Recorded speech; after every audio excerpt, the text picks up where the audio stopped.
Key point 1. Even cynics need food for thought. Numerous philosophical works have stood the test of time, yet one stands out for its remarkable clarity.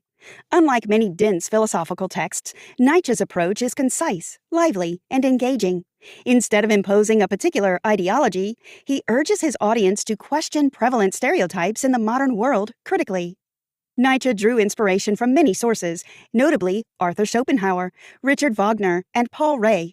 Schopenhauer, a renowned philosopher and staunch atheist, infused Nietzsche's early works with a profoundly religious undertone. Additionally, Wagner, a celebrated composer, and Rée, a fellow philosopher, influenced his views on suffering and morality. Nietzsche's ties with these individuals even influenced his philosophical reasoning. When he severed his friendship with Wagner, he underwent a complete re-evaluation of his opinions. Morality is not absolute. It depends on factors like politics, culture, and enlightenment. Around this time, Nietzsche adopted a hermit-like lifestyle, altering the course of his philosophical publications. Rather than avoiding fundamental aspects such as the human will to live, exist, procreate, and innovate, he advocated the importance of accepting life and all its accompanying sufferings to live life to the fullest.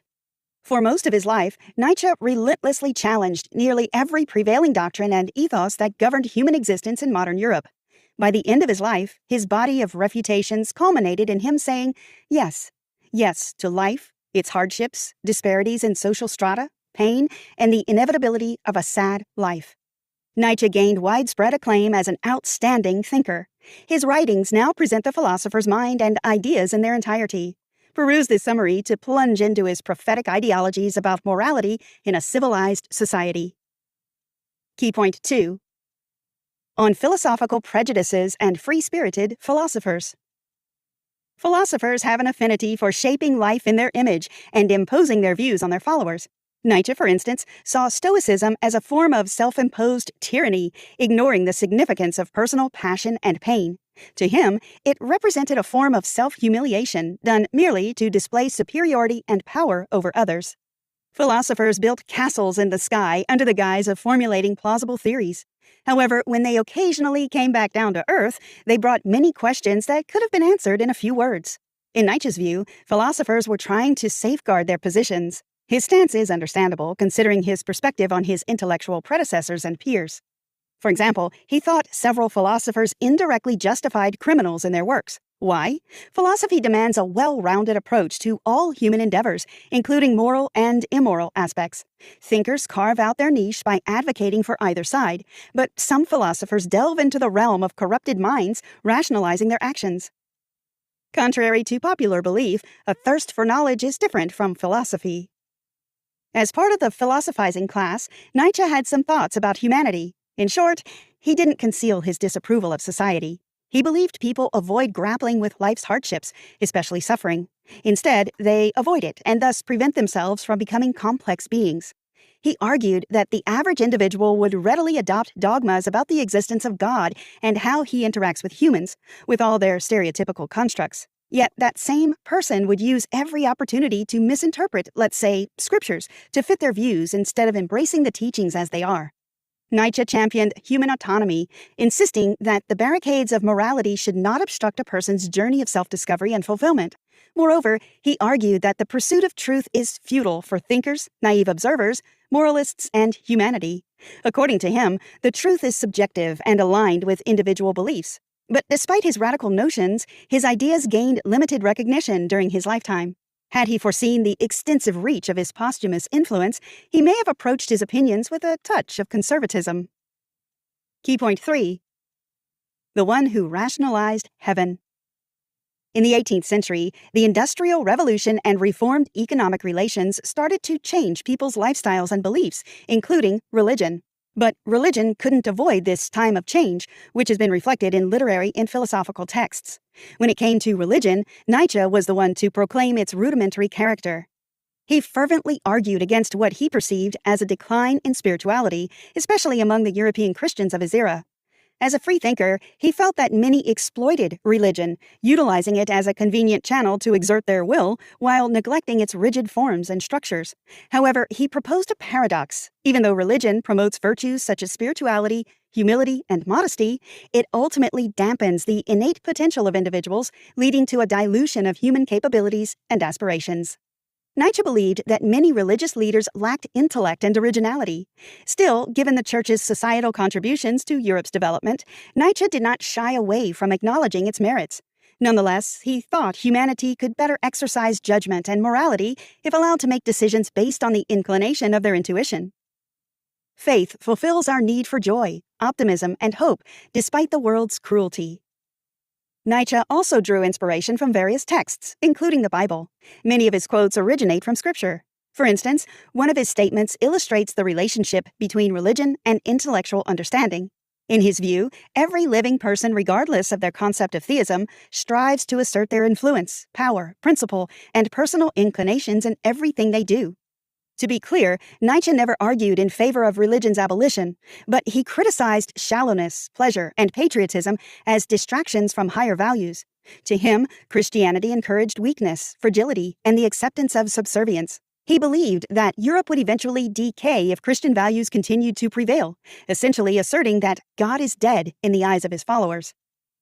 Morality is so ingrained that it will survive the death of religion. Friedrich Nietzsche. Did you know?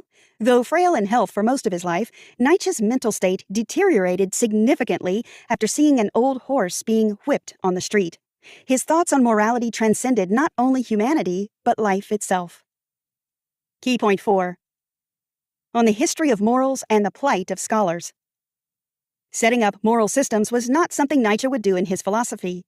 In fact, he rejected morality as an entity that had no value. Instead, it deprived those capable of pursuing the best form of life from doing so. In other words, morals provided the means to survive but not to live. Societies inherently structure themselves around a set of optimal rules that work best for staying viable. But this delicate balance can fall apart when arbitrary regulations are imposed under the guise of forging connections. Modern Europe illustrates that forcing the scales of morality can imply a lack of self-guidance.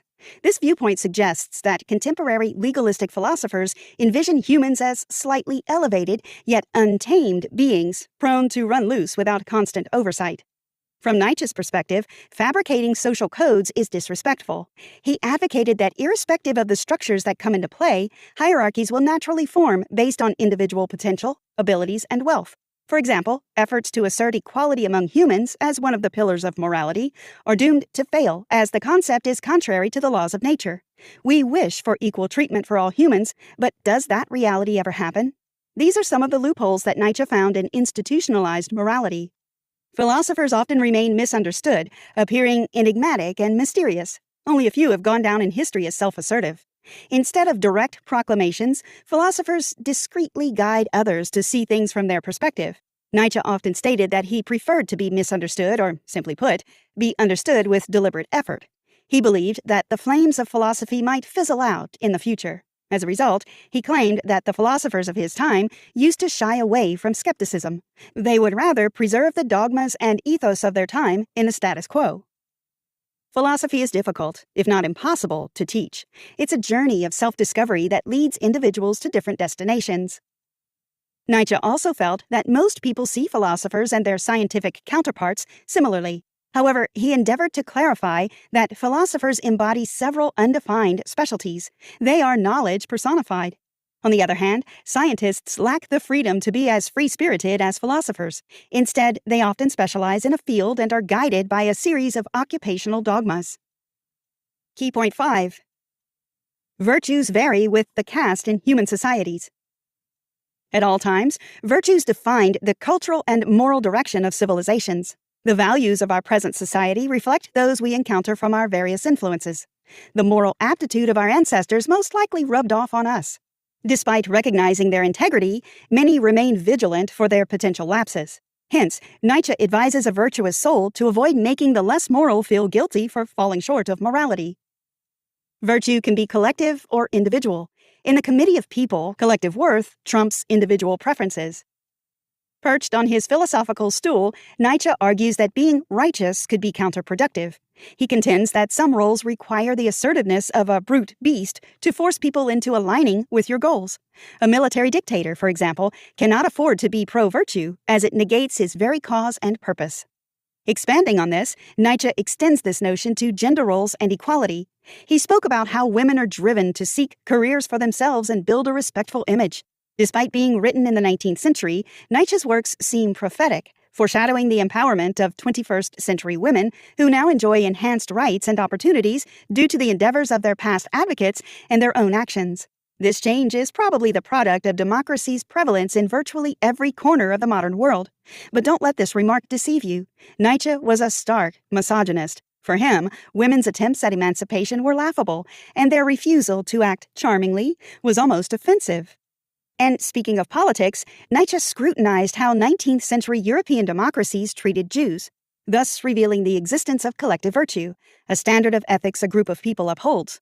Nietzsche acknowledged that Jewish presence in European countries has advantages, particularly for intellectuals like him, as they come with an influx of culturally diverse outlooks on life. However, he also admits that the average German of that time was hostile to Jews and felt that German politicians could have reduced friction by regulating the influx of Jews, just as some European countries did. Love transcends any classifications of morality. It's neither good nor evil, but is. That is its power. Friedrich Nietzsche. Key point 6. The mysterious label of nobility. The ebb and flow of power have consistently sparked historical shifts, unfortunately often entailing the repression of one group and the ascendancy of another.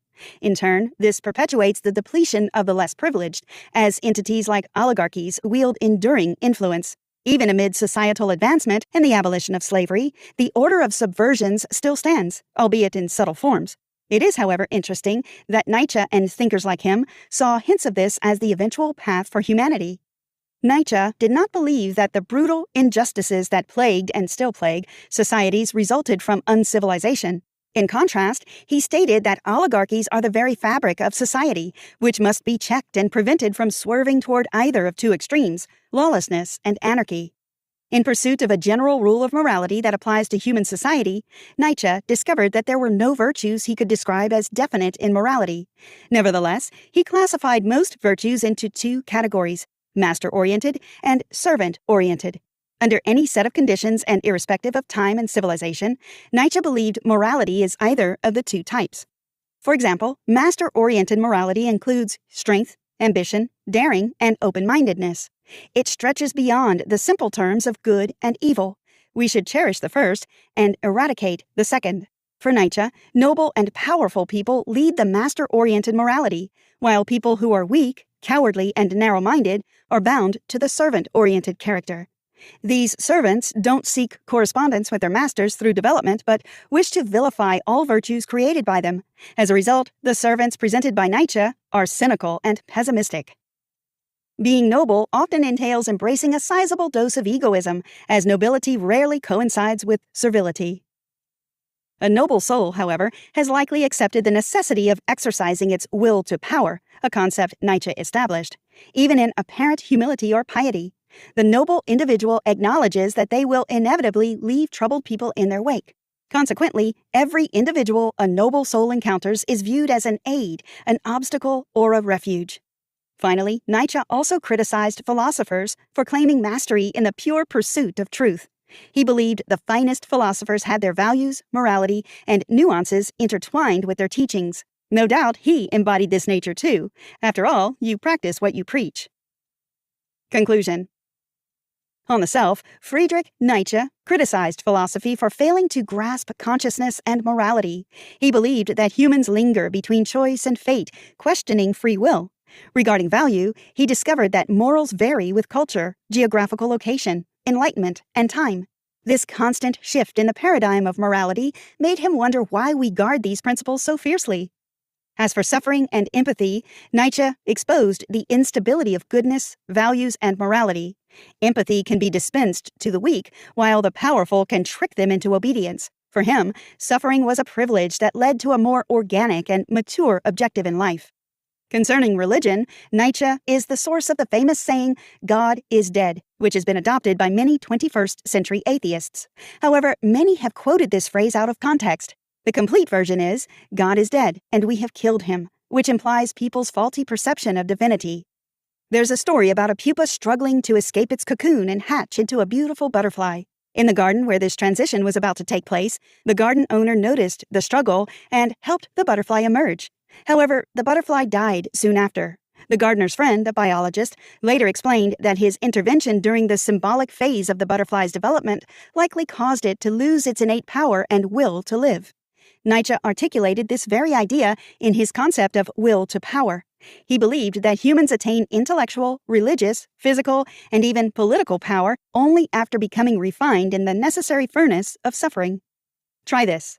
Watch the Genius of the Modern World series episode about Friedrich Nietzsche to explore his controversial persona in more detail. Study the basic philosophies of other famous nihilists and existentialists like Soren Kierkegaard, Jean-Paul Sartre, and Friedrich Heinrich Jacobi to form your own opinion.